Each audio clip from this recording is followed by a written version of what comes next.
नमस्कार दोस्तों, स्वागत है आपका इस नए वीडियो में। हमारी जिंदगी में कई बार हम खुद को एक मुश्किल घड़ी में पाते हैं। कई बार हमें बड़े फैसले लेने पड़ते हैं, लेकिन हमें यह नहीं पता होता कि वो सही है या गलत। क्या उस फैसले का परिणाम हमारे जीवन में खुशियां लाएगा या मुसीबत। लेकिन कई बार हमारे पास सही निर्णय लेने के सुझाव नहीं होते और हम जल्दबाजी में फैसला कर लेते हैं, और उन फैसलों की वजह से हमारी जिंदगी सुखमय हो सकती है या फिर हमारी जिंदगी नरक से भी बढ़कर हो सकती है। इसलिए सही फैसला लेने की क्षमता हमारे जीवन में सफलता हासिल करने के लिए आवश्यक है। तो चलिए आज की इस बोध कहानी के माध्यम से जानते हैं कि जीवन में सही फैसले कैसे लिए जाएं, और यह भी कि सही निर्णय लेने के तरीका कौन सा है। तो बिना किसी देरी के कहानी शुरू करते हैं दोस्तों। कई साल पहले की बात है। एक छोटे से राज्य में एक साधु निवास कर रहे थे, जिन्हें सभी जगहों पर उनके ज्ञान के बड़े चर्चे थे। वह साधु बहुत ज्ञानी थे। उनके पास लोग बहुत दूर दूर से आते थे ताकि वे उनसे अपनी समस्याओं का समाधान प्राप्त कर सकें। उनके पास कोई भी कैसी भी समस्या लेकर क्यों ना आए, वह समस्या का समाधान अवश्य करते थे। जब भी वह किसी की समस्या सुनते तो उस समस्या को बड़े ही ध्यान से सुनते समझते उसमें लीन हो जाते, और उसके बाद कुछ देर के लिए वह आंखें बंद करते और समस्या के बारे में अच्छे से सोच विचार करते और उसके बाद उसका समाधान देते। ऐसे में कोई भी व्यक्ति उनके बारे में केवल एक ही बात सोचता था, शायद इन साधु के पास कोई ऐसी चमत्कारिक शक्तियां हैं जिससे यह समाधान पूछते हैं और उसके बाद हमें वह समाधान बताते हैं। एक बार एक युवक ने उन महाराज से यह पूछ भी लिया, क्या आपके पास ऐसी कोई चमत्कारी शक्तियां हैं जिसके कारण आप हमारी समस्याओं का समाधान करते हैं, या आपके पास ऐसी कोई दिव्य दृष्टि है जिससे आप हमारी समस्याओं का समाधान खोज पाते हैं। उस युवक की यह बात सुनकर वह साधु जोर जोर से हंसने लगे, लेकिन उन्होंने उस युवक की बात का कोई जवाब नहीं दिया। उसके कुछ ही दिनों बाद उस राज्य में एक बड़ी अजीब सी घटना घटी। उस राज्य में एक बुढ़िया औरत रहा करती थी जो अपने पूरे घर में अकेले ही रहती थी। उसका कोई न था। उस राज्य से होकर 4 मित्र अपने घर की ओर जा रहे थे। वे लोग दूसरे नगर में काम करके पैसा इकट्ठा करके अपने गांव की ओर जा रहे थे। यह बात बहुत पुराने जमाने की है, जब यातायात के साधन न हुआ करते थे, इसलिए वे लोग पैदल ही यात्रा किया करते थे। इसी कारण वे चारों मित्र अपने अपने धन को इकट्ठा करके अपने गांव की ओर प्रस्थान कर रहे थे। उन चारों ने अपना अपना एक छोटी सी पोटली में रखा था और उसी पोटली में उन सब की सारी कमाई थी। तभी उन चारों मित्रों में से एक मित्र कहता है, मित्रों, इस तरह से यदि हम अपना धन अलग अलग रखेंगे तो इससे हमारा धन चोरी हो सकता है। क्यों ना हम अपना सारा धन एक ही पोटली में रख दें, जिससे हम सब इस पर ध्यान भी दे सकेंगे और हमारा धन सुरक्षित भी हो जाएगा। और जब हम अपने गांव पहुंच जाएंगे तो हम वहां पर अपना अपना हिस्सा इसमें से ले लेंगे। उन तीनों मित्रों ने उस युवक की बात मान ली और वे सभी मिलकर अपना एक ही पोटली में रख देते हैं और वे सभी मिलकर अपने गांव की ओर आगे बढ़ते हैं। चलते चलते काफी समय बीत चुका था और अब रात्रि होने वाली थी। तभी आगे चलकर रास्ते में उन्हें एक घर दिखाई दिया जहां पर एक बूढ़ी औरत रहा करती थी। रात्रि का समय भी हो चुका था और उन चारों मित्रों को रात रुकने के लिए कोई न कोई जगह की आवश्यकता भी थी। ऐसे में उन चारों ने मिलकर यह योजना बनाई कि वह लोग आज रात इसी घर में ठहरेंगे। इसलिए वे चारों लोग उस घर की ओर आगे बढ़ते हैं। उस घर का दरवाजा खटखटाते हैं। तभी सामने से एक बूढ़ी औरत दरवाजा खोलती है और उन चारों मित्रों में से एक मित्र हाथ जोड़कर उस बूढ़ी औरत से कहता है, माता जी, हम अपने गांव की ओर जा रहे थे, लेकिन यहां रास्ते में ही रात हो गई और अब हम इतनी रात में सफर नहीं कर सकते। इसलिए हमारी आपसे विनती है कि हम आपके यहाँ पर एक रात रुकना चाहते हैं। सुबह होते ही हम यहाँ से चले जाएंगे। उस बूढ़ी औरत ने काफी देर सोच विचार किया और उसके बाद वह बूढ़ी औरत कहती है, ठीक है, तुम सभी आज रात के लिए यहाँ पर रुक सकते हो। मुझे कोई दिक्कत नहीं। मैं खाना बनाने जा रही हूँ। कहो तो तुम लोगों के लिए भी बना दूं। उन चारों ने सहमति जताते हुए कहा, हाँ बिल्कुल। उसके बाद उन चारों मित्रों ने धन की पोटली उस बूढ़ी औरत को थमा दी और कहा, माता जी, इस पोटली में हमारे साल भर की कमाई है। हम चारों ने अब तक का अपना सारा कमाया हुआ धन इसी पोटली में रखा है और अब हम इसे आपको सौंपते हैं, क्योंकि यह हम चारों से ज्यादा आपके पास सुरक्षित होगा। हम बस इतना चाहते हैं कि यदि हम चारों में से कोई एक व्यक्ति से लेने आए तो आप इस पोटली को उसे मत देना, जब तक कि हम चारों एक साथ इस पोटली को लेने ना आए। तभी वह बूढ़ी औरत कहती है, ठीक है बेटा, यदि तुम चारों एक साथ आओगे तभी मैं इस पोटली को आपको सौंपेंगे, और वैसे भी आप लोग तो सुबह यहां से चले जाने वाले हैं। मैं आपको सुबह ही यह पोटली थमा दूंगी। वह धन की पोटली उस बूढ़ी औरत को थमाकर चारों मित्र निश्चिंत हो जाते हैं कि अब उनका धन सुरक्षित है, और वे लोग खाना खाकर सो जाते हैं। अगली सुबह जब वह चारों उठते हैं तो सभी लोग अपनी आगे की यात्रा के लिए तैयारियां शुरू कर देते हैं। उन चारों नौजवानों में से एक नौजवान थोड़ा सा बदमाश था। वह अपने उन तीनों मित्रों से कहता है, भाइयों, इस बूढ़ी औरत ने हमारी रात भर खातिरदारी की है, हमें अच्छा भोजन खिलाया, सोने के लिए अच्छी जगह दी, रात भर यहाँ सिर छुपाने के लिए एक अच्छा मकान दिया, और हमने अब तक उसके लिए कुछ नहीं किया।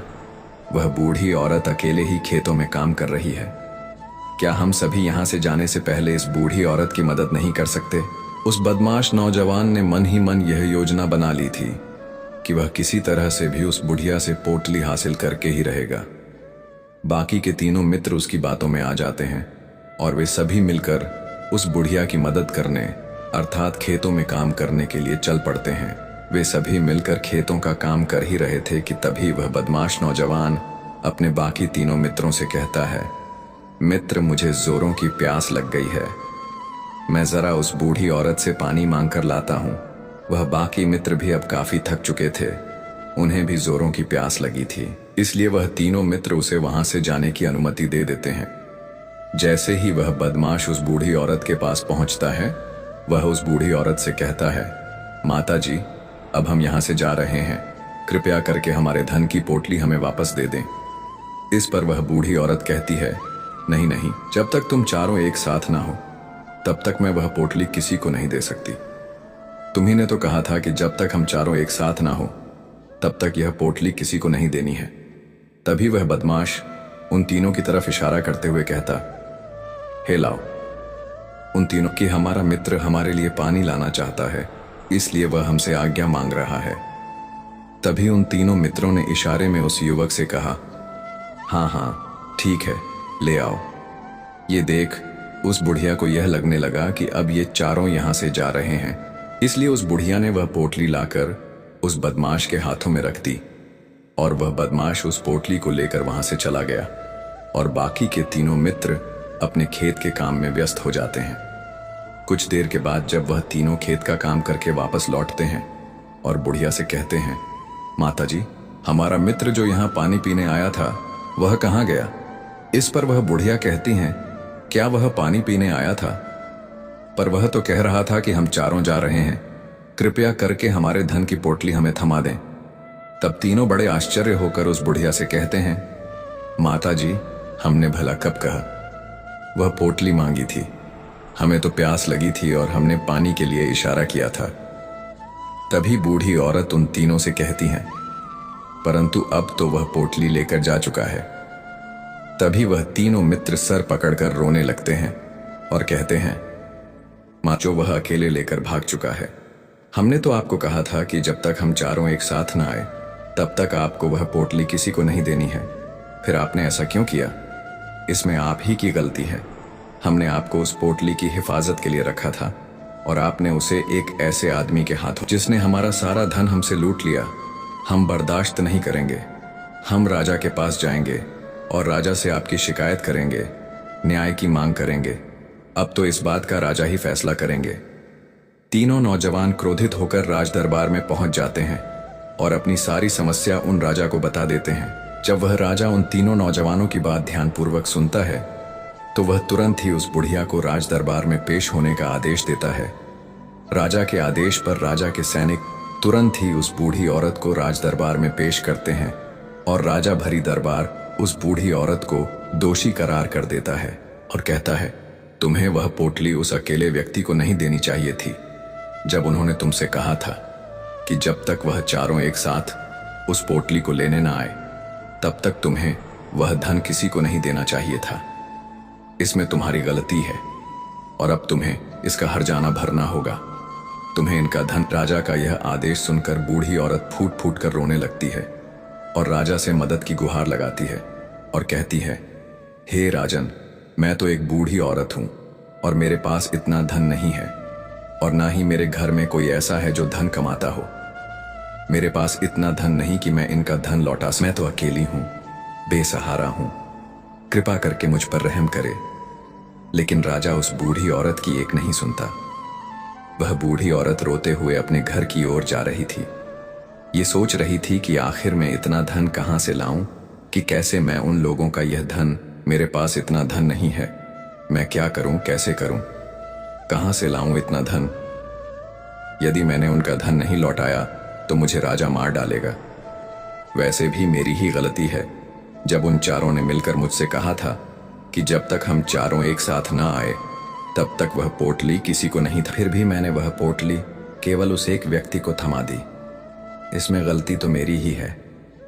वह रोते रोते ये सारी बातें सोचते हुए अपने घर की ओर जा रही थी।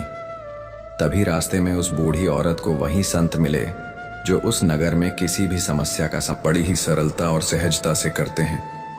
उन्होंने उस बूढ़ी औरत से कहा, क्या बात है बेटी, क्यों रो रही हो? इस पर वह बूढ़ी औरत उस संत को सब कुछ सच सच बता देती है और कहती हैं, हे महाराज, इसमें गलती तो मेरी ही है।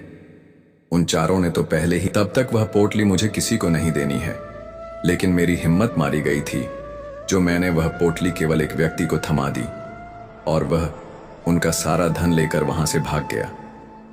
लेकिन अब मुझे यह समझ नहीं आ रहा कि मैं वह सारा धन कहां से लाऊं, कैसे जुटाऊं। मेरे पास इतना धन नहीं है और राजा ने तो आदेश भी दे दिया है कि मुझे उनका धन लौटाना ही पड़ेगा। लेकिन मैं यह समझ नहीं पा रही कि इतना सारा धन मैं कहां से लाऊंगी। तभी वह संत उस बूढ़ी औरत से कहते हैं, शांत हो जाओ, मैं कोई ना कोई रास्ता जरूर निकाल लूंगा। इतना कहकर वह संत वहीं पर बैठ जाते हैं, ध्यान करने लगते हैं। कुछ देर के लिए आंखें बंद कर सोचते हैं, विचार करते हैं। मौन रहकर वह समस्या का समाधान निकालते हैं और उसके बाद वह उस बूढ़ी औरत से कहते हैं, बेटी, राजा ने फैसला किया है वह बिल्कुल गलत है। आपने जो किया इसमें आपकी कोई गलती नहीं है। राजा का फैसला गलत है। उन संत के इतना कहने पर बूढ़ी औरत चुप हो गई और यह सोचने लगी कि आखिर राजा का फैसला कैसे गलत हो सकता है। राजा तो सभी के लिए न्याय ही करते हैं और वह कभी किसी का बुरा नहीं करते। फिर आखिर आज राजा का फैसला कैसे गलत हो गया? उन संत और उस बुढ़िया की बात आसपास के खड़े लोग सभी लोग सुन रहे थे और वे लोग भी बड़े अचरज में थे, क्योंकि राजा का फैसला कैसे गलत हो सकता है। राजा ने तो बिल्कुल सही फैसला लिया है। इस बूढ़ी औरत ने ही गलती की है। उन चारों का धन केवल एक ही को थमा दिया। ऐसे में इस बुढ़िया को उनका धन तो लौटाना ही चाहिए। राजा ने गलत फैसला कहा किया है। तभी वह संत उस बूढ़ी औरत से कहते हैं, जाओ और राज दरबार में कह दो कि हे राजन, आपका फैसला गलत है और सही क्या है, गलत क्या है, इसका फैसला मैं करूंगा। पहले तो बूढ़ी औरत इतनी हिम्मत ही नहीं जुटा पा रही थी कि वह राज दरबार में जाकर भरे राज दरबार में राजा को यह कह सके कि राजन, आपका फैसला गलत है। लेकिन जैसे तैसे उसने हिम्मत जुटाई और वह वापस राज दरबार लौटी। उसने डरते हुए भरे राज दरबार राजा से बड़ी थर्राती आवाज में कहा, हे राजन, आपने जो फैसला किया है वह फैसला गलत है। इतना कहकर उसने राजा को सारी बात सच सच बता दी। उस बूढ़ी औरत की बात सुनकर राजा बहुत क्रोधित हुआ। राजा ने उस बूढ़ी औरत से कहा, कौन है वह संत जिसने मेरे फैसले को गलत बताया है?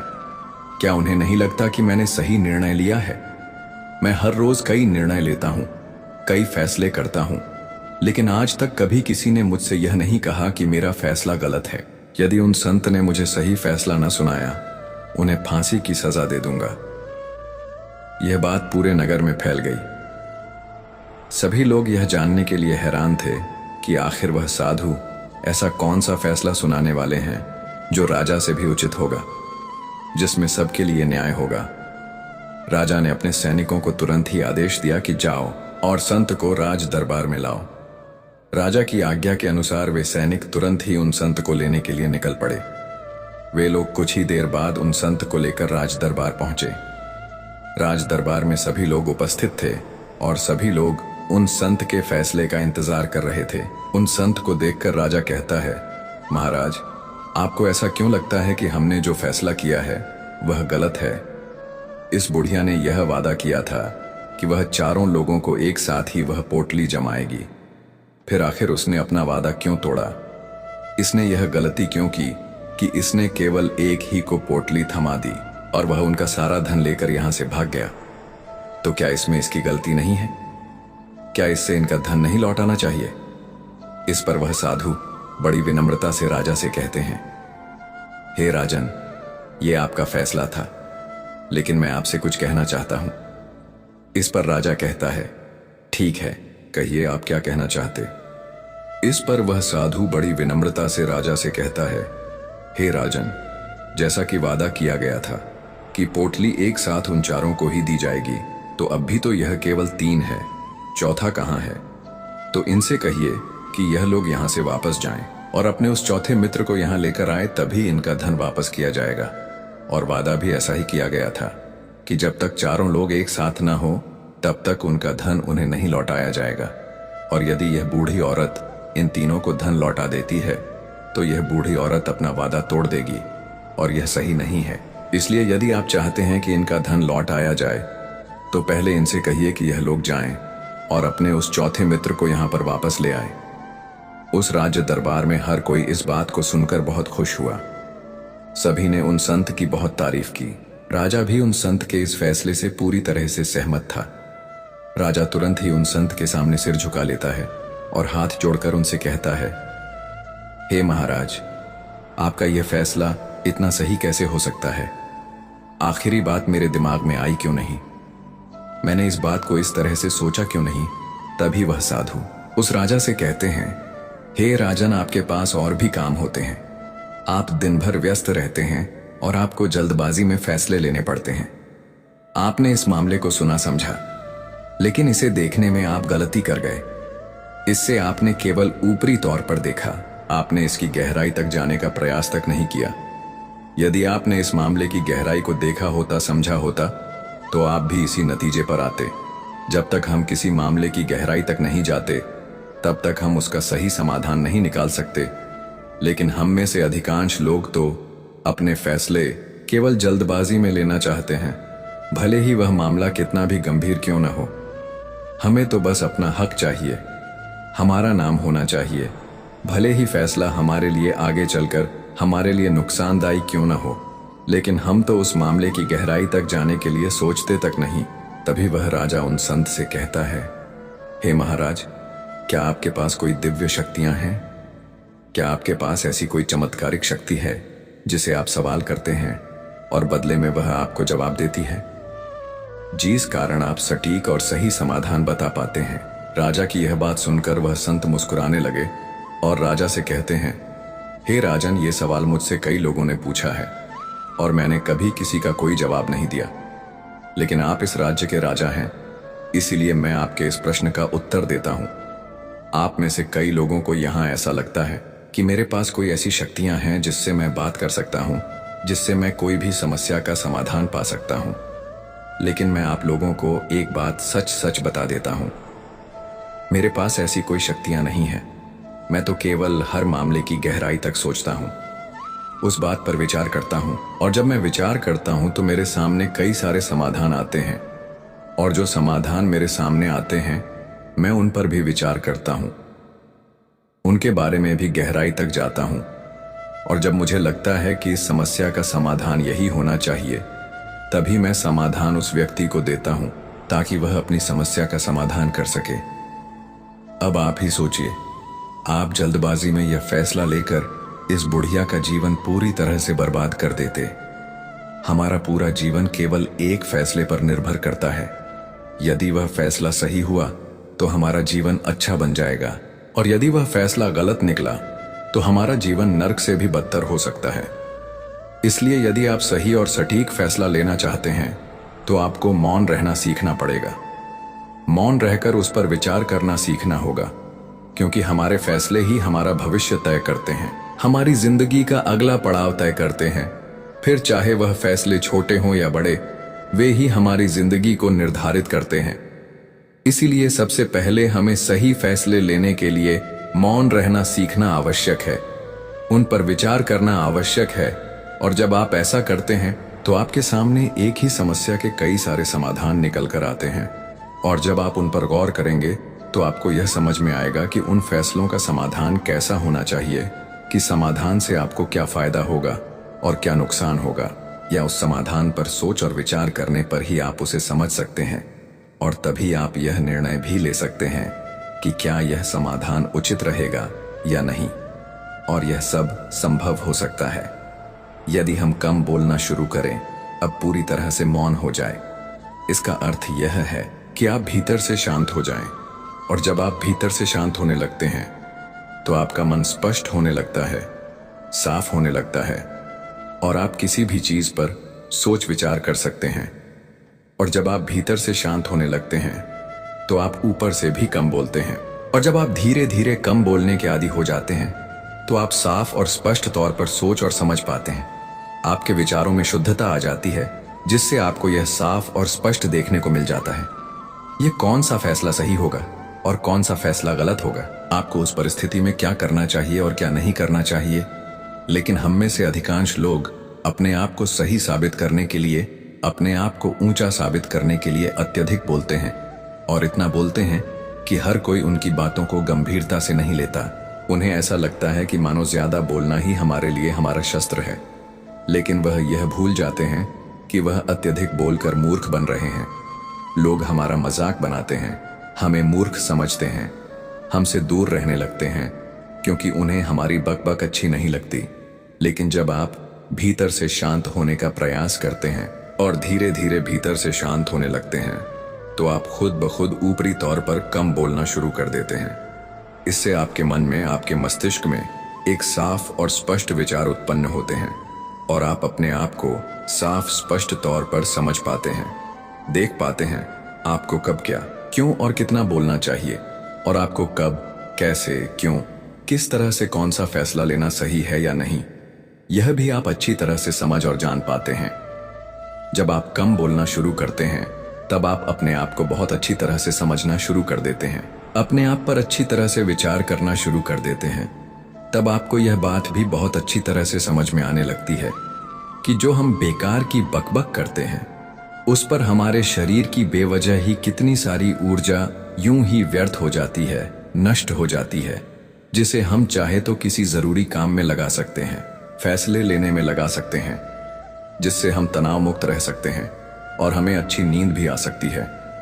और यदि आप इसी प्रकार सोच विचार कर फैसले लेना शुरू करते हैं तो आपका मस्तिष्क भी अच्छी तरह से काम करने लगता है और आपका मस्तिष्क पहले से भी ज्यादा शक्तिशाली हो जाता है। और इसका एक बहुत अच्छा उदाहरण भी आपको मैं बताना चाहूंगा। जब आप स्कूल में पढ़ते थे या फिर आज भी आप पढ़ रहे हो तो आपने देखा होगा कि जो बच्चे होनहार होते हैं, होशियार होते हैं, वे लोग बहुत कम बातें करते हैं और अपना समय सही चीजों में लगाते हैं। वह अधिकांशतः अपना समय मौन होकर ही बिताते हैं। इसी वजह से वह पढ़ाई करने में बहुत तेज होते हैं। वह जो कुछ भी पढ़ना चाहते हैं वह उसे याद कर ले जाते हैं। लेकिन वहीं पर दूसरी तरफ जो लोग बहुत अधिक बोलते हैं, यदि आप उन्हें पूरे 24 घंटे भी दे दें तो भी वह उस तरह से उन चीजों को याद नहीं रख सकते जिस तरह से वह मौन रखने वाले बच्चे उन बातों को याद कर लेते हैं। और महान चाणक्य ने भी यही कहा है कि जो व्यक्ति यह समझ जाता है कि उसे कब, कहां और कितना बोलना चाहिए, उस व्यक्ति को सफल होने से कोई नहीं रोक सकता। और आप इतिहास उठाकर देख सकते हैं, आज तक जो भी लोग महान हैं, जो लोग भी सक्सेसफुल बने हैं, उन लोगों की आदत बहुत कम बोलने की है।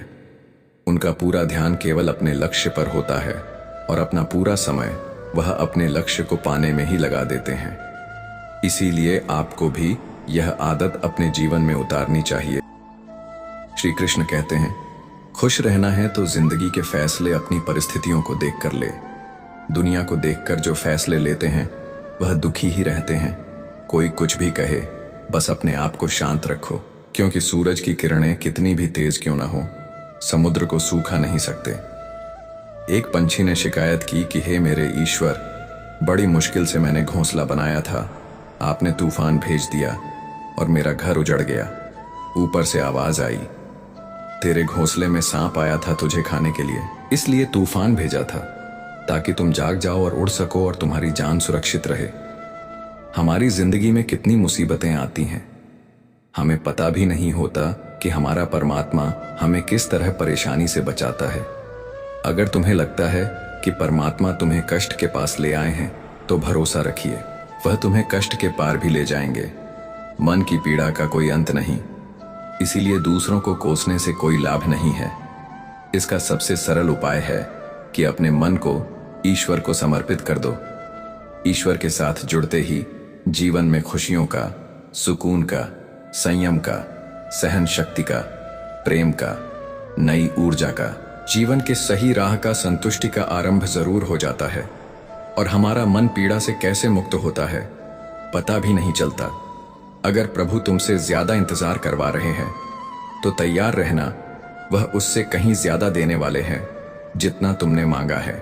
जिस तरह लोग मुर्दे इंसान को कंधा देना पुण्य समझते हैं, काश इस तरह जिंदा इंसान को सहारा देना पुण्य समझने लगते तो जिंदगी आसान हो जाती। मत सोच इतना कि जिंदगी के बारे में जिसने जिंदगी दी है उसने भी तो कुछ सोचा होगा ना। आपका बीता हुआ कल भले ही कष्टों से भरा हुआ हो, पर आने वाला कल आपके हाथों में है। मन अंधा होता है, इसके पास अपना कोई ज्ञान नहीं होता। मन कुछ नहीं जानता और ना ही सही मार्गदर्शन करता है। इसीलिए आप अंधे मन की बातें मानकर जरूरी कामों को टालना बंद कीजिए। आप हमेशा अपनी बुद्धि से काम लीजिए, मन से नहीं, क्योंकि अंधा मन हमेशा आपको जरूरी कामों को करने से रोक देता है।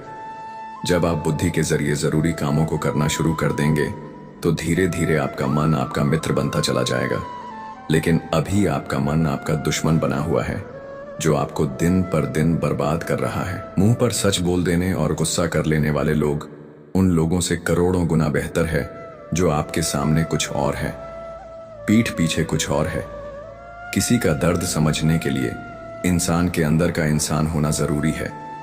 कौवा कोयल की आवाज को दबा सकता है मगर खुद की आवाज मधुर नहीं बना सकता। उसी तरह निंदा करने वाला व्यक्ति सज्जन को बदनाम कर सकता है मगर खुद सज्जन नहीं बन सकता। अगर अकेलापन है तो उसे एक वरदान समझो, क्योंकि परमात्मा ने तुम्हें खुद में सुधार लाने का थोड़ा अधिक समय दे दिया है। अकेले रहने का आनंद लेना सीखें, क्योंकि कोई भी हमेशा के लिए आपके साथ नहीं रहेगा। वक्त की एक आदत बहुत अच्छी है, जैसा भी हो गुजर जाता है। कामयाब इंसान खुश रहे ना रहे, खुश रहने वाला इंसान कामयाब जरूर हो जाता है। जब सुखी हो तो भगवान को मत भूलना, और जब दुखी हो तो भगवान पर विश्वास रखना। लोग रंग बदलते हैं, मुरली वाला वक्त बदल देता है। मनुष्य का जीवन केवल उसके कर्म पर चलता है। जैसे कर्म होते हैं वैसे ही उसका जीवन होता है। जो किया है वह अवश्य सामने आएगा, क्योंकि कर्म किसी के सगे नहीं होते। जिंदगी बहुत हसीन है, कभी हंसाती है तो कभी रुलाती है, लेकिन जो जिंदगी की भीड़ में खुश रहता है जिंदगी उसी के आगे सिर झुकाती है। खोकर पाने का मजा ही कुछ और है, रोकर हंसने का मजा ही कुछ और है। हारना तो जिंदगी का हिस्सा होता है, लेकिन हारने के बाद जीतने का मजा ही कुछ और है। अच्छा बनने के लिए किसी की नकल करने की जरूरत नहीं, खुद इतना अच्छा बनो कि लोग आपकी नकल करने लगे। जिंदगी एक बार मिलती है, गलत है, बल्कि मौत सिर्फ एक बार मिलती है। जिंदगी तो हर रोज मिलती है। जिस दिन आप आपकी हंसी के मालिक खुद बन जाओगे, आपको कोई भी नहीं रुला सकता। अगर कोई आपसे कुछ मांगे तो दे दिया करो, क्योंकि भगवान ने आपको देने वालों में रखा है, मांगने वालों में नहीं। याद रखना, अच्छे वक्त को देखने के लिए बुरे वक्त को भी झेलना पड़ता है। सेवा सबकी करो, लेकिन आशा किसी से मत रखो, क्योंकि सेवा का असली मूल्य हमेशा अपनी नजर उस चीज पर रखो जिसे तुम पाना चाहते हो, उस पर नहीं जिसे तुम खो चुके हो। अन्न और जल से बढ़कर कोई दान नहीं, और माता पिता से बढ़कर कोई देवता नहीं। जिंदगी का सबसे बड़ा गुरु मंत्र यही है, आप अपने राज्य किसी को ना बताएं। जरूरत से लोग आपको गिरा हुआ समझने लगते हैं। कभी पीठ पीछे आपकी बात हो रही हो तो घबराना मत, क्योंकि बात उन्हीं की होती है जिनमें कोई बात होती है। याद रखना, सफलता कभी मांगने से नहीं मिलती, मांगने से केवल भीख मिलती है। सफलता पाने के लिए तुम्हें खुद मेहनत करनी पड़ेगी। छोटी छोटी गलतियों से बचने का प्रयास करो, क्योंकि इंसान ठोकरें पहाड़ों से नहीं बल्कि छोटे छोटे पत्थरों से खाता है। अपनी गलती माने बिना आप कभी भी बेहतर इंसान नहीं बन पाओगे। देना शुरू कर दो, आना खुद ही शुरू हो जाएगा। इज्जत भी और दौलत भी याद रखना, अपमान का बदला सामने वाले से अधिक सफल होकर लिया जा सकता है। बुरा करने का ख्याल आए तो कल पटाल दो, अच्छा करने का ख्याल आए तो उसे आज ही कर डालो।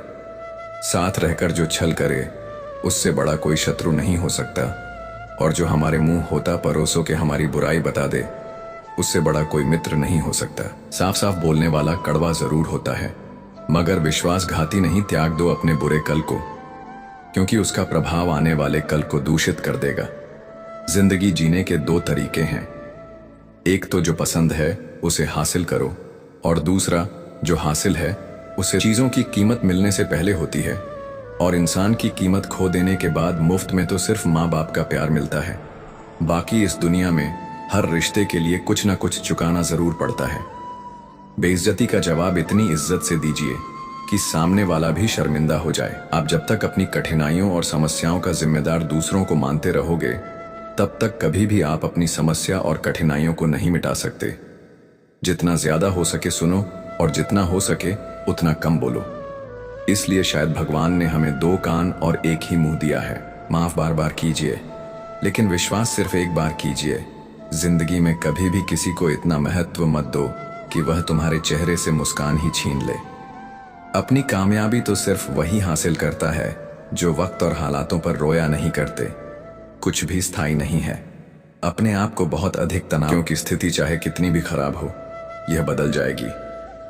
वक्त के साथ साथ बहुत कुछ बदल जाता है, लोग भी, रास्ते भी, एहसास भी, और कभी हम खुद भी। जो तूने आज किया है वही तुम्हारे साथ भी होगा। यही नियति का नियम है। बनना है जरूरत तो कोई भी पूरा कर सकता है, लेकिन कमी किसी की कोई भी पूरा नहीं कर सकता। किसी को कुछ दे ना सको तो बस दुआ किया करो, क्योंकि दुआ वह तोहफा है जिसके लिए अमीर भी हाथ फैलाता है। जहां लगे कि हमारी वजह से दूसरों को तकलीफ हो रही है, वहां से हट जाना ही बेहतर है। छल कपट उतना ही करना जितना आप भुगत सको, क्योंकि कुदरत किसी को नहीं छोड़ती। सबका हिसाब जमीन पर ही होता है। अगर आपका कोई दुश्मन नहीं है तो इसका मतलब आप उन जगहों पर भी खामोश थे जहां सत्य बोलना बहुत जरूरी था। प्रेम निशुल्क होते हुए भी इस धरती का सबसे महंगा सुख है। जिंदगी में अब तक इतना तो पता चल गया है कि कुछ गहरे रिश्ते होते हैं कमजोर लोगों से, जो खिलौनों की तरह विश्वास तोड़ देते हैं। बारिश और धूप दोनों के मिलने से ही इंद्रधनुष बनते हैं। इसलिए खूबसूरत जिंदगी के लिए सुख और दुख दोनों ही जरूरी है। चिंता और तनाव में इंसान तभी होता है जब वह खुद के लिए कम और दूसरों के लिए ज्यादा जीता है। उस लम्हे को बुरा मत कहो जो आपको ठोकर पहुंचाता हो, बल्कि उस लम्हे की कदर करो, क्योंकि वह आपको जीने का अंदाज सिखाता है। आपकी सफलता में वह शामिल होते हैं जिन्हें आप चाहते हैं। आपके संघर्ष में वह शामिल होते हैं जो आपको चाहते हैं। निखरता वही है जो पहले सबसे ज्यादा बिखर चुका होता है। यही जीवन का सत्य है। कुछ गलत फैसले जिंदगी का सही मतलब सिखा देते हैं। रिश्ते बनाए रखने की सिर्फ एक ही शर्त है, किसी की कमियां नहीं। अच्छाई देखिए, जरूरत के बगैर लोगों का ख्याल रखना एक अच्छे व्यक्तित्व की पहचान होती है। हमेशा उम्मीद ईश्वर पर रखो, क्योंकि इस पूरी दुनिया में जितनी जल्दी ईश्वर राजी होता है, इतनी जल्दी कोई राजी नहीं होता। जिस व्यक्ति का मन शांत होता है, जो व्यक्ति बोलते और अपना काम करते समय शांत रहता है, वह वही व्यक्ति होता है जिसने सत्य को पा लिया और जो दुख तकलीफ से मुक्त हो चुका है। माचिस की तीली दूसरों को जलाने से पहले स्वयं जलती है। इस प्रकार हमारा गुस्सा भी माचिस की एक तीली की तरह है, जो दूसरों को बर्बाद करने से पहले स्वयं को तीली की तरह बर्बाद करता है। समझदारी की बातें सिर्फ दो ही लोग करते हैं, एक वह जिसकी उम्र अधिक हो, दूसरा वह जिसने बहुत कम उम्र में बुरा वक्त देखा हो। इस दुनिया में जुनून जैसी कोई आग नहीं है, मूर्खता जैसी कोई जाल नहीं है, नफरत जैसा कोई दरिंदा नहीं है, और लालच जैसी कोई धार नहीं है। गुण 36 नहीं, केवल 4 चाहिए। अच्छा व्यवहार, साफ नीयत, नेक दिल और ईमानदारी। जिस दिन तुम जान जाओगे कि तुम्हारे अलावा इस दुनिया में कोई और नहीं, उस दिन से तुम्हारी असल जिंदगी शुरू हो जाएगी। अत्यधिक उम्मीदों को विराम दो, मन की शांति फिर से वापस लौट आएगी। कुछ लोग हमेशा हंसते रहते हैं कि या कि पोपा, क्योंकि उन्हें पता है कि उनका दर्द समझने वाला कोई नहीं है। किसी को दिल की बात बता भी देंगे तो वह मजाक ही बनाएगा। जो दूसरों का हक और खुशी छीन लेता है, उसके सुख की उम्र बहुत कम होती है। बहुत नम्रता चाहिए। रिश्ते निभाने के लिए छल कपट में तो सिर्फ महाभारत रची जाती है। हमेशा वह काम करें जो सही है, वह ना करें जो आसान है। गरीबी और गरीबी का सिखाया हुआ सबक इंसान को अंदर से बदलने पर मजबूर कर देता है। जिस तरीके से बात करते हो, उस तरीके से सुनना भी पसंद करो। ईश्वर को अपना सबसे करीबी दोस्त बनाना, क्योंकि परमात्मा ही एक ऐसा है जो तब तक साथ देते हैं जब सारी दुनिया हमारा साथ छोड़ देती है। ऐसे लोगों से दोस्ती बनाए रखिए जो आपको बेहतर बनाने के लिए प्रेरित करता हो, जो आपको अपनी जवाबदारी माने और आपका ख्याल रखे, जो आपको अपना समझे और अपना घर जैसा महसूस कराए, जो आपकी सहायता करे और आपको समझे। मृत्यु के समय तुम्हारी कोई नहीं सुनेगा। कर्म की गति ही तय करेगी कि तुम किस ओर घसीटे जाओगे। स्वास्थ्य सबसे बड़ा उपहार है, संतोष सबसे बड़ा धन है, वफादारी सबसे बड़ा संबंध है। छल करोगे तो छल मिलेगा, आज नहीं तो कल मिलेगा। जियोगे जिंदगी सच्चाई से सुकून, हर पल मिलेगा उपवास। हमेशा अन्न का ही क्यों लोभ लालच, घृणा, चुगली, क्रोध और गंदे विचारों का भी होना चाहिए। मन का संकल्प और शरीर का पराक्रम यदि किसी काम में पूरी तरह लगा दिया जाए तो सफलता अवश्य ही है। भाग्य के दरवाजे पर सर पीटने से बेहतर है कामों का तूफान पैदा करें। दरवाजे अपने आप खुल जाएंगे। क्रोध की अवस्था में भ्रम जन्म लेता है। ब्रह्म बुद्धि को नष्ट कर देता है। बुद्धि के नष्ट होते ही व्यक्ति का पतन हो जाता है। पानी मर्यादा छोड़े तो विनाश होता है, यदि वाणी मर्यादा छोड़े तो सर्वनाश होता है। किसी को धोखा देना एक कर्ज है जो आपको किसी और के हाथों एक दिन जरूर मिलेगा। कलयुग है, हमेशा तैयारी के साथ ही रहना। मौसम और इंसान कब बदल जाए इसका कोई भरोसा नहीं। भगवान कहते हैं कि तुम मेरी ओर देखोगे तो मैं भी तुम्हारी ओर देखूंगा। तुम जिस भाव से मुझे याद करोगे उसी भाव से मैं तुम्हारे पास आऊंगा। बदला लेने के लिए मत सोचो, आराम से बैठो। इन लोगों ने आपके साथ बुरा किया है, अंत में उनके साथ भी बुरा ही होगा। इस पूरी दुनिया में सबसे ज्यादा कीमती है समय, इसलिए इसे बर्बाद न करें, नहीं तो अंत में आपको पछतावे के अलावा कुछ नहीं मिलेगा। जिंदगी में अपनी तुलना किसी से मत करो। जैसे चांद और सूरज की तुलना नहीं की जा सकती, क्योंकि दोनों ही अपने पन्ने वक्त पर ही चमकते हैं। यदि किसी काम को करने में डर लगे तो याद रखना, डर संकेत है कि आपका काम वाकई में बहादुरी से भरा है। ख्वाब जिनके ऊंचे और मस्त होते हैं, इम्तिहान भी उनके जबरदस्त होते हैं। पहाड़ की ऊंचाई आपको कभी भी आगे बढ़ने से नहीं रोकती, बल्कि आपके जूते में पड़े कंकड़ आपको आगे बढ़ने से रोकते हैं। निकाल फेंको उस कंकड़ को, सिर्फ मरी हुई मछली को पानी का बहाव चलाती है। जिस मछली में जान होती है वह अपना रास्ता खुद बनाती है। अपने हौसलों को यह मत बताओ कि तुम्हारी परेशानी कितनी बड़ी है, अपनी परेशानी को बताओ तुम्हारे हौसले कितने बड़े हैं। सफल वो नहीं जो अपने दुश्मनों पर विजय प्राप्त करे, फुकू की तू की नाताकार, बल्कि सफल तो वह है जो अपनी इच्छाओं पर भी विजय प्राप्त करता है। अगर केवल इसलिए आपने अपने सपनों पर काम करना बंद कर दिया है क्योंकि किसी को लगता है कि आप उसे नहीं कर सकते हैं, तो वह आपका सपना नहीं है, वह आपकी बस एक छोटी सी इच्छा है। जो लोग आपको नजदीक से नहीं जानते, उनकी बातों को दिल पर मत लगाओ, आगे बढ़ो और कुछ करके दिखाओ। जिंदगी में अच्छे लोगों की तलाश मत करो, बल्कि खुद अच्छे बन जाओ। आपसे मिलकर शायद किसी की तलाश पूरी हो जाए। यदि आप उड़ नहीं सकते तो दौड़ो, यदि आप दौड़ नहीं सकते तो चलो, अगर चल नहीं सकते तो रेंगो, लेकिन हमेशा आगे बढ़ते रहो। एक बार गुरु ने अपने शिष्यों से पूछा, क्या आप जानते हैं हमारे अंदर एक बड़ा युद्ध निरंतर चलता रहता है। जब सारे शिष्य चुप रहे तब गुरुजी बोले, वास्तव में सबसे बड़ी लड़ाई हमारे अंदर दो भेड़ियों की है। एक काला भेड़िया जो क्रोध, ईर्ष्या, अहंकार, दुख, लालच, चोरी, झूठ की भाषा बोलता है। दूसरा सफेद भेड़िया जो आनंद, प्रेम, दया, विचार और सद्भावना की भाषा बोलता है। इसी लड़ाई के शोर में हम पहले से मौजूद मन की शांति भूलकर उसे कहीं और ढूंढने की कोशिश करते हैं। गुरु ने कहा है, हम में से कोई भी इस लड़ाई के शोर से नहीं बचा। यह लड़ाई मेरे अंदर भी चलती है और आपके अंदर भी। शिष्यों ने गुरु की बात ध्यान से सुनी और पूछा, गुरुजी, तो इस लड़ाई में जीत किसकी होगी? गुरुजी ने कहा, वही भेड़िया जीतेगा जिसे तुम खाना दोगे। खाना देने का मतलब है हमारे पास शक्ति है ध्यान देने की।